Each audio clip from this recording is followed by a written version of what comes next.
Europe Sans rendez-vous. 1, Mélanie Gomez.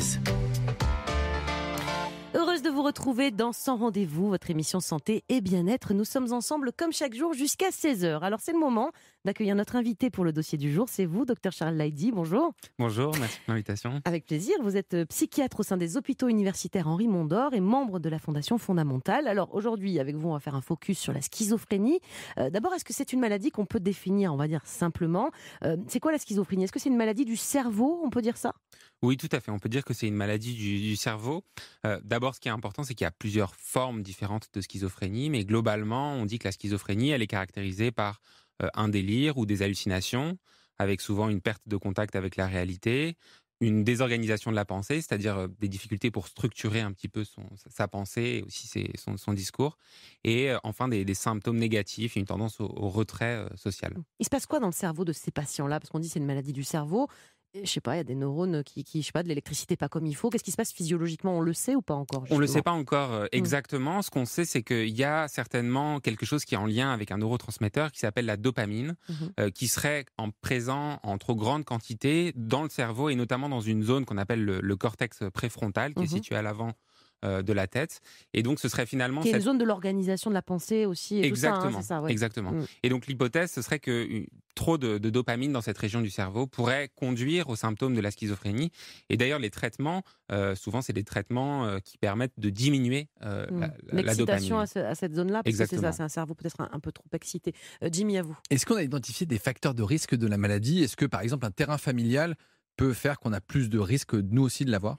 Alors tout à fait, il y a un terrain familial qui a été identifié, mais ça ne veut pas dire pour autant que c'est une maladie génétique. C'est-à-dire que si vous avez des personnes qui souffrent de schizophrénie dans votre famille, ça ne veut pas nécessairement dire que vous risquez vous-même de souffrir de cette pathologie, mais ça augmente le risque par rapport à la population générale. Dans les causes identifiées, je sais qu'on a déjà parlé du stress et du cannabis même. C'est vraiment des facteurs de risque de cette maladie ?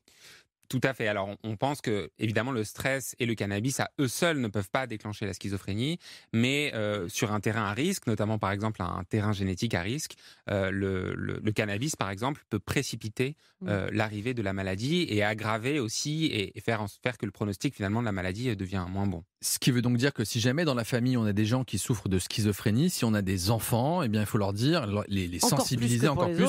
Pas de cannabis et peut-être essayer d'avoir une vie un peu plus saine pour limiter le risque. Alors, c'est pas une science exacte, c'est pas du 100%, mais quand même, chez ces personnes-là, vraiment, on leur dit encore plus que chez les autres, pas de toxique et une vie plutôt cool. Ça, c'est un point qui est effectivement très, très important. C'est que quand il y a un terrain familial pour la schizophrénie, c'est extrêmement important que les membres de la famille ne consomment pas de cannabis. Parce que vraiment, le cannabis, il y a des vulnérabilités individuelles qui peuvent être très différentes. Chez une personne donnée, peut consommer du cannabis sans aucun effet secondaire, mais dans d'autres cas, ça peut être vraiment dramatique. Il y a un facteur déclenchant. Quelle est la fréquence de cette maladie dans la population ? On sait combien il y a de patients touchés en France, par exemple ? Alors, c'est une maladie qui touche à peu près entre 0,8 et 1% de la population française. Donc, c'est pas si énorme que ça, mais ça fait quand même un nombre de patients... Ça reste une maladie quand même très fréquente. 1% de la population française, ça fait à peu près 600 000 personnes, donc c'est à peu près autant qu'il y a de naissances par an. Sans parler de ceux qui ne sont pas diagnostiqués, mais ça fait exactement. Ça. Donc c'est quand même plutôt une maladie fréquente. Est-ce que c'est une maladie qui touche que les pays, on va dire, industrialisés ? Parce que là, on a parlé de toxiques. Ou est-ce que, je sais pas, dans des pays moins développés, peut-être qu'il n'y en a pas, je ne sais pas. Alors, c'est une très bonne question. En fait, la schizophrénie, elle existe dans tous les pays, dans toutes les cultures. C'est pas du tout une maladie occidentale. Si vous allez, par exemple, même en Afrique, dans tous les pays, il y a des cas de schizophrénie qui ont été décrits. Par contre, souvent, ils ne sont pas diagnostiqués, ils ne sont pas traités. Et rejetés. Et ils sont souvent rejetés, effectivement, aussi. Mais donc, vraiment, c'est une maladie qui a une incidence qui est à peu près similaire dans tous les pays. Jimmy. Et puis parfois, dans certains pays, on parle de sorcellerie, de possession, alors que c'est une maladie psychiatrique qui n'a pas été diagnostiquée. Quel est l'âge moyen de découverte de la schizophrénie ? Parce que j'ai l'impression que les enfants sont assez épargnés. Peut-être que je me trompe, d'ailleurs. Alors, en général, on diagnostique la schizophrénie entre 17 et 25 ans. La schizophrénie débute classiquement chez l'adulte jeune. Il y a des formes de ce qu'on appelle de schizophrénie à début précoce qui débutent même pendant l'adolescence, mais elles sont beaucoup plus rares. Donc, classiquement, on fait le diagnostic 17-25, voilà, 17-25 à peu près, d'accord. Il y a plus d'hommes, de femmes ou il n'y a pas de différence ? il pourrait y avoir une légère augmentation du nombre d'hommes par rapport au nombre de femmes, mais c'est pas quelque chose qui est très tranché. Et c'est peut-être aussi parce que les femmes, finalement, sont parfois moins diagnostiquées que les hommes. Vous disiez que donc, c'est plutôt une maladie qui survient, en tout cas qui apparaît entre 17 et 25 ans. Ça veut dire donc qu'il n'y a pas d'enfants schizophrènes. Mais est-ce que dans l'enfance, peut-être, ces enfants qui risquent de devenir schizophrènes, on voit déjà des choses? Est-ce que, je ne sais pas, un psychiatre comme vous peut dire « cet enfant-là, il faut peut-être surveiller parce qu'il y a tel ou tel symptôme qui peuvent faire penser que demain, dans quelques années, il développera une schizophrénie ». Il peut y avoir effectivement des symptômes qu'on appelle les prodromes qui peuvent survenir avant l'apparition de la maladie. Prodrome, ça veut dire pré-symptômes, je sais pas. Exactement, c'est des symptômes qui sont précurseurs de la maladie. Classiquement, ça peut être de la dépression, de l'anxiété, parfois aussi des signes un petit peu atténués de schizophrénie. C'est des enfants de quel âge, par exemple? Vous avez déjà vu ça, vous? On peut le voir, par exemple, chez des enfants de 15 ans ou même un peu avant. Surtout aussi quand il y a un terrain familial, c'est un ensemble de facteurs qui nous font suspecter une transition probable vers la schizophrénie. Oui, pas de panique. Donc si jamais on a un enfant qui est un peu stressé, un peu déprimé, ça ne veut pas dire qu'il va développer une schizophrénie. Ça veut dire peut-être qu'il a besoin d'aide, il a le droit d'être harcelé à l'école, d'avoir d'autres problèmes. Éventuellement le faire consulter, mais bon, ça ne va pas systématiquement déboucher. Bien sûr. C'est des signes en fait très peu spécifiques, ce qui veut dire que la dépression, l'anxiété, c'est des symptômes qui sont très communs dans la population générale. Et bien évidemment, ça ne veut pas du tout dire que tous les enfants qui vont présenter ce type de symptômes seront amenés à développer une schizophrénie par la suite. Pour bien comprendre ce qu'est cette maladie psychiatrique, un patient qui est atteint de schizophrénie, avant qu'on ne le traite, on va dire, est-ce que c'est une maladie où on va avoir des symptômes tout le temps? Je parle même là sans traitement, au début, admettons. Ou est-ce que c'est quelque chose qui évolue par crise et qui va s'aggraver au fur et à mesure des mois, des années? Là encore, il y a des formes. Est-ce qu'on reste délirant, par exemple? On a beaucoup tous les hallucinations en tête, les délires. Est-ce que c'est quelqu'un qui a jamais conscience de quoi que ce soit? Ou ce sont des gens qui, parfois, ont des moments où effectivement ils sont tout à fait normaux? Il y a différentes formes. Ce qui est sûr, c'est que les traitements permettent d'atténuer significativement les délires ou les hallucinations. Mais s'ils ne prennent pas de traitement? Mais s'ils ne prennent pas de traitement, en général, les patients sont délirants ou peuvent être délirants de façon continue et prolongée, malheureusement. C'est peut-être parfois certains SDF qu'on voit crier dans la rue, qui sont des patients psychiatriques non pris en charge, non traités. On les voit délirer, on se dit il a dû boire de l'alcool, mais il doit y avoir des malades psychiatriques comme ça qu'on oublie et qu'on laisse de côté. Ça, effectivement, c'est un très grand enjeu. Il y a beaucoup, malheureusement, de SDF qui souffrent de schizophrénie, qui ont échappé aux soins. On souffre aussi parfois du manque de place d'hospitalisation. Et effectivement, je pense qu'on a tous vu, en tout cas à Paris, des personnes qui tiennent des propos qui sont incohérents. Et je pense qu'il y en a une part significative qui souffre de schizophrénie. Jimmy? Oui, d'ailleurs, la psychiatrie, c'est le parent pauvre de la médecine. On ne met pas assez de moyens. Mais on parle de schizophrénie, mais il y a pas, vous l'avez dit, il n'y a pas une schizophrénie, mais des schizophrénies. Et donc, on a tous cette image caricaturale de la personne agressive qui a des hallucinations, qui va vouloir tuer tout le monde. Mais on a aussi des formes plutôt légères avec des patients qui ont une qualité de vie plutôt normale et qui semblent être, entre guillemets, comme les autres. Tout à fait. Il y a des patients qui, une fois qu'on a trouvé le bon traitement, et parfois ça c'est quelque chose qui peut prendre du temps, mais qui peuvent être stabilisés, qui peuvent mener une vie de famille. Ça, je pense que c'est quelque chose qui est très important. Il y en a qui n'ont pas d'hallucination, par exemple? Il y en a qui ont quasiment pas d'hallucination, effectivement. Il y a vraiment des formes qui sont extrêmement différentes. De la mégalomanie, c'est vraiment des symptômes parfois divers, c'est ça? Oui, alors la mégalomanie, classiquement, c'est pas toujours un symptôme classique de la schizophrénie, mais ça peut arriver d'avoir des patients qui ont une perte de contact avec la réalité, qui leur font ressentir, par exemple, qui sont persécutés ou qui font partie d'une organisation religieuse ou des choses comme ça. Alors, docteur Leydi, on fait que commencer cet entretien. Vous restez bien sûr avec nous. Europe 1. Dans un instant, nous allons continuer ce point sur la schizophrénie et nous allons passer justement au diagnostic. Quels sont les signes qui doivent faire penser qu'on est ou que son enfant, son adolescent est peut-être atteint par cette maladie? Quand faut-il consulter? Qui faut-il consulter? Vous verrez qu'il est très important de prendre en charge cette pathologie le plus tôt possible. On va tout vous expliquer en détail. À tout de suite sur Europe 1. Mélanie Gomez vous reçoit sans rendez-vous sur Europe 1. Nous sommes ensemble jusqu'à 16h pour votre émission Santé Bien-être, une émission sans rendez-vous. Soyez les bienvenus si vous nous rejoignez. À mes côtés, le docteur Jimmy Mohamed et notre invité, c'est vous, docteur Charles Leydi. Vous êtes psychiatre au sein des hôpitaux universitaires Henri Mondor et membre de la Fondation Fondamentale. Alors aujourd'hui, avec vous, on fait un point sur cette maladie psychiatrique qui est la schizophrénie. On va passer au diagnostic à présent. Pourquoi d'ailleurs, petit aparté peut-être, pour commencer, il y a beaucoup de maladies psychiatriques, pas que la schizophrénie, les troubles bipolaires, on en avait parlé dans cette émission, mais qui font finalement leur apparition aux alentours de 25 ans, peut-être un peu avant. Qu'est-ce qui se passe à cet âge-là? J'en sais rien, dans les neurones, dans le cerveau, qui fait que c'est là que sortent souvent ces maladies psychiatriques.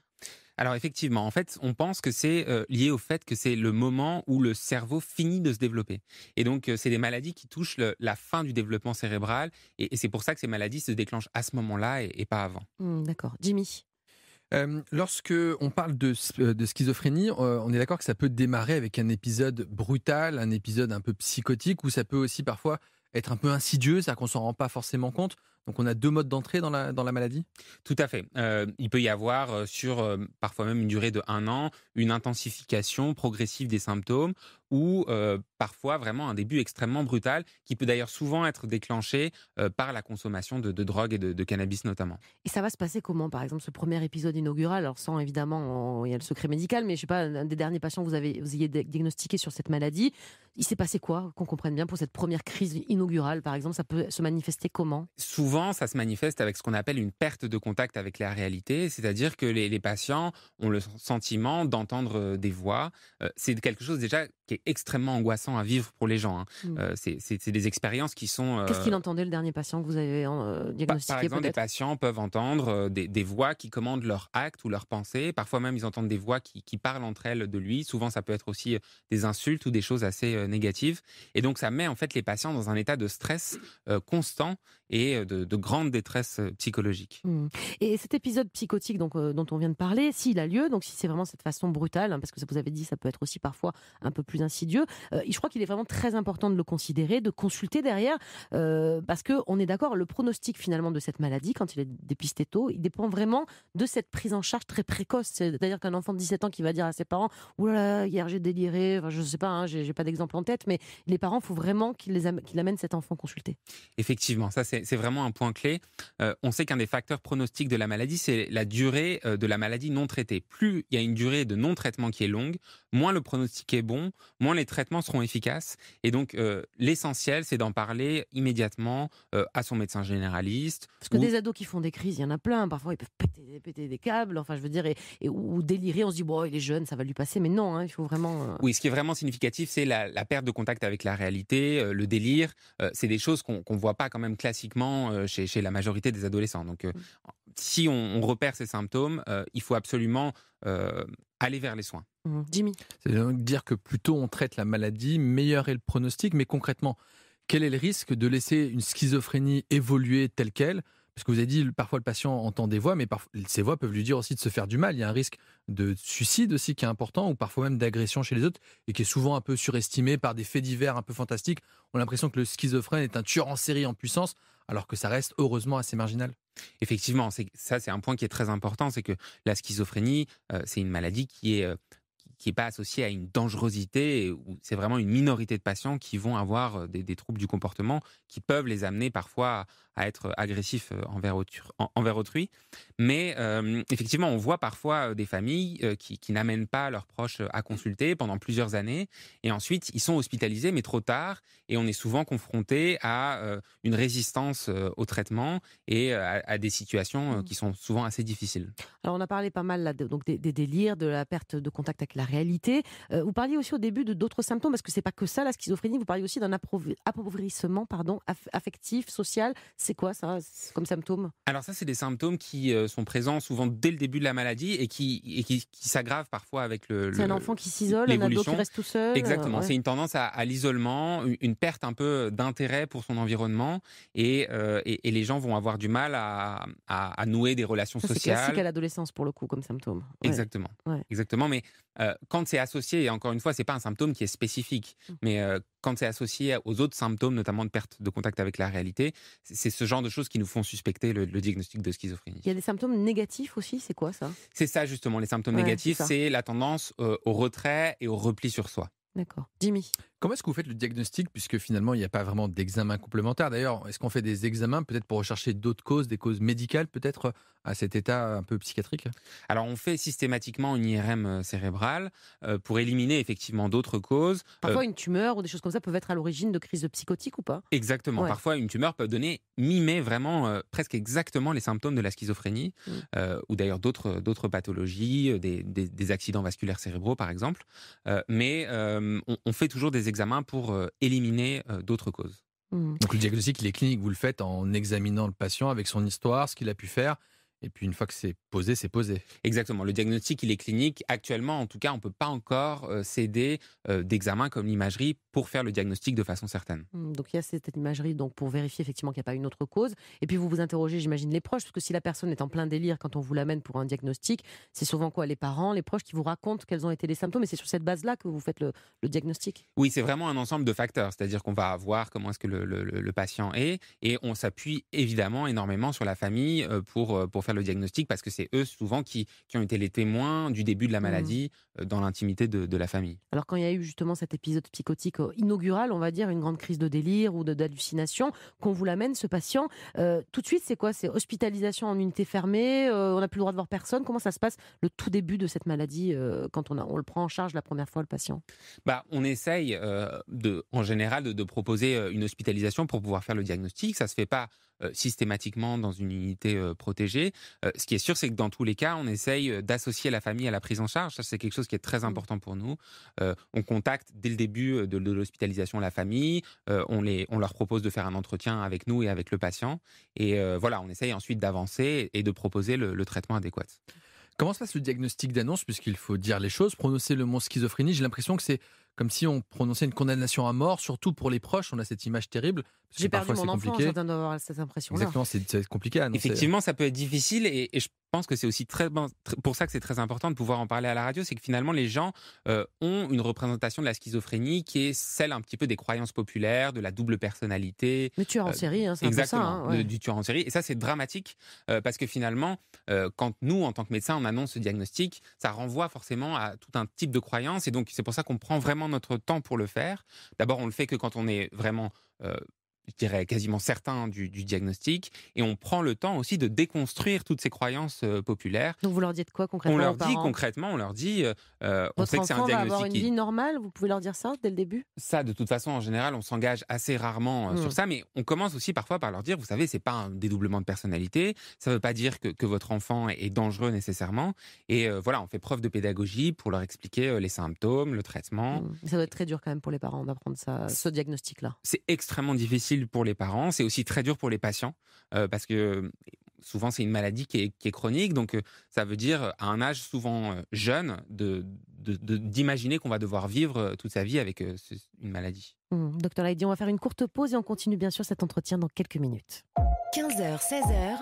Sans rendez-vous sur Europe 1. Sans rendez-vous revient dans un instant. Nous allons maintenant passer à la prise en charge de la schizophrénie, car même si c'est une maladie encore très stigmatisée, il est tout à fait possible de la mettre en quelque sorte en sommeil grâce à des médicaments et un accompagnement psychosocial qui est primordial. De nombreux patients arrivent à mener une vie quasi normale, à travailler, à avoir une famille. On va vous détailler tout ça. Europe 1, Mélanie Gomez. De retour sur Europe 1 avec le docteur Jimmy Mohamed et notre invité, c'est vous, docteur Charles Laïdi. Vous êtes psychiatre au sein des hôpitaux universitaires Henri Mondor. Vous êtes également membre de la Fondation Fondamentale. Alors, à présent, on va passer au traitement, à la prise en charge de la schizophrénie. D'abord, justement, avant de parler de ces traitements et de cette prise en charge, est-ce que c'est une maladie qu'on peut guérir grâce au traitement dont on va parler juste après ? Alors, on ne parle pas de guérison dans la schizophrénie, mais en tout cas, on essaye de stabiliser les patients pour qu'ils aient le moins de symptômes possible et qu'ils puissent avoir la meilleure qualité de vie possible. C'est-à-dire qu'on met la maladie en rémission, en sommeil, on peut dire ça ? Exactement. On dit qu'on la stabilise, c'est-à-dire que les patients peuvent mener une vie normale, même s'ils peuvent quand même, dans certains cas, avoir certains symptômes qui persistent. Ah oui, parfois on arrive à endormir certains symptômes, mais pas d'autres. Par exemple, qu'est-ce qui peut se passer ? On n'a plus de délire, mais... Parfois, il peut y avoir, par exemple, des hallucinations auditives résiduelles chez certains patients, mais les patients, parfois aussi, arrivent à s'en accommoder, apprennent aussi à vivre avec, et sont conscients que c'est des hallucinations qui font partie de leur maladie. Et donc, ça permet de rendre la vie, parfois, dans certains cas, plus facile pour eux. Jimmy ? La prise en charge passe par des médicaments, des traitements médicamenteux.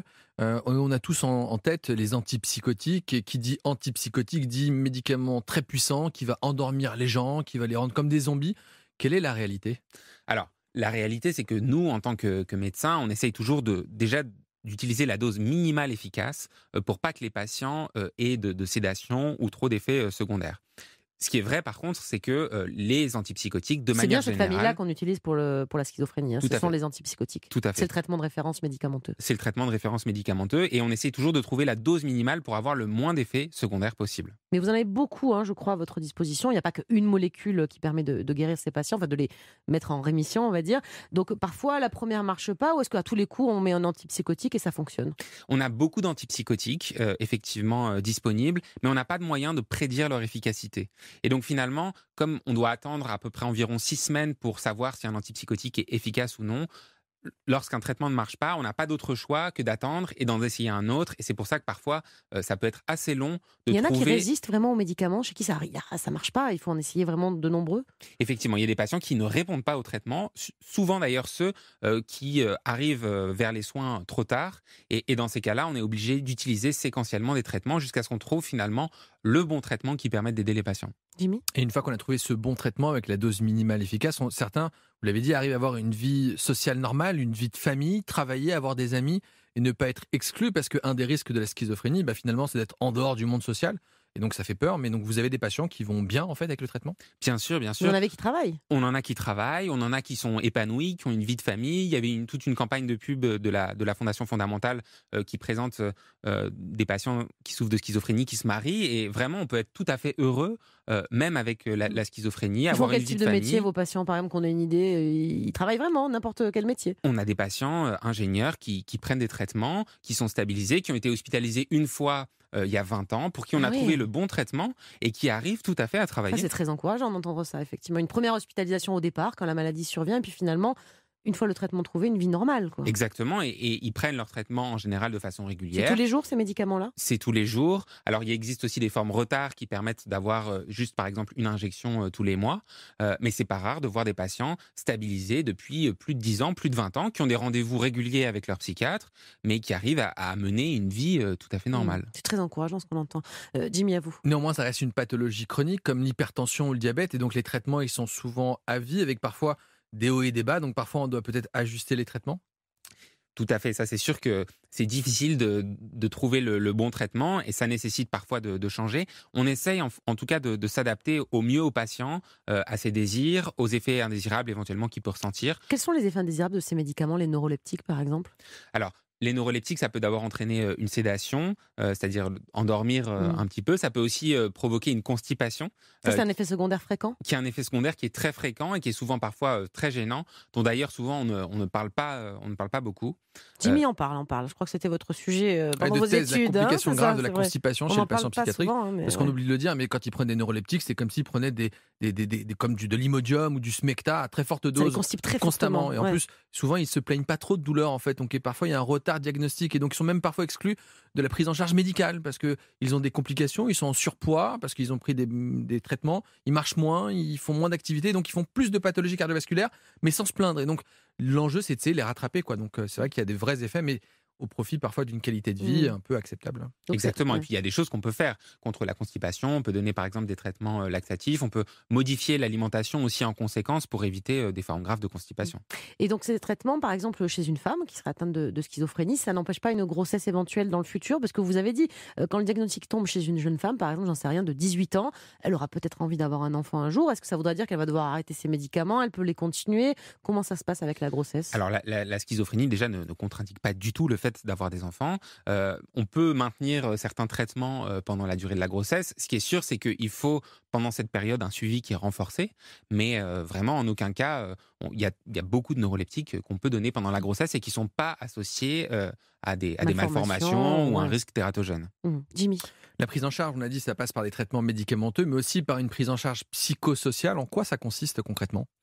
Alors, ça consiste vraiment à prendre le patient de façon globale, à l'aider. Par exemple, certains patients peuvent avoir des problèmes d'attention ou de concentration. Donc, on va faire ce qu'on appelle de la remédiation cognitive pour entraîner les fonctions de leur cerveau, les aider à se concentrer.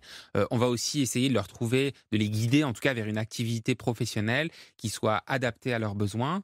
On va enfin les informer sur la maladie, des symptômes. Et puis, on va faire aussi un gros travail avec la famille pour expliquer à la famille les signes avant avant-coureurs de rechute, les symptômes, la maladie, le pronostic. Donc c'est vraiment une prise en charge qui est globale et le traitement, je dirais que c'est vraiment un aspect seulement de la prise en charge de la schizophrénie. C'est-à-dire que cette partie psychosociale de la prise en charge, elle est aussi importante que le fait de prendre ces médicaments tous les jours pour vous ?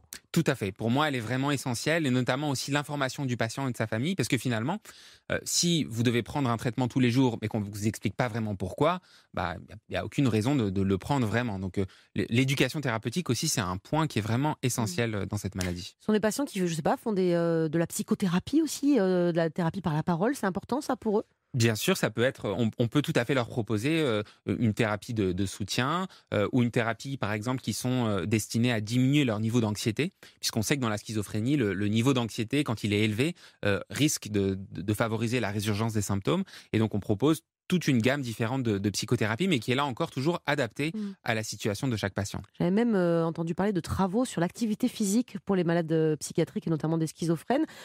Plus on les fait bouger et parfois plus ils arrivent à baisser la dose de médicaments. Enfin, je crois que le fait d'être actif aussi physiquement, ça compte aussi beaucoup dans les maladies psychiatriques. Bien sûr, ça c'est un point qui est essentiel. Alors déjà, l'activité physique régulière, elle permet de diminuer le niveau d'anxiété de façon générale. Ça permet aussi de ne pas prendre trop de poids. Et donc les thérapies qui utilisent le sport sont souvent très efficaces. Nous d'ailleurs, dans notre unité d'hospitalisation, on a un éducateur sportif qui fait faire du vélo, des activités physiques adaptées aux patients. Jimmy.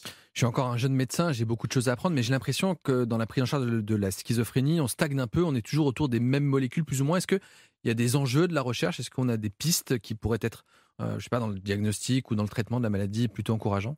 Il y a des pistes, tout à fait. Récemment, il y a une nouvelle étude qui est parue dans le New England Journal of Medicine, qui est une des meilleures revues de médecine au monde, et qui propose un nouveau traitement qui n'est pas un antipsychotique, donc qui est donc une famille différente de ceux utilisés jusqu'ici, et qui pourrait être utile dans le traitement de la schizophrénie.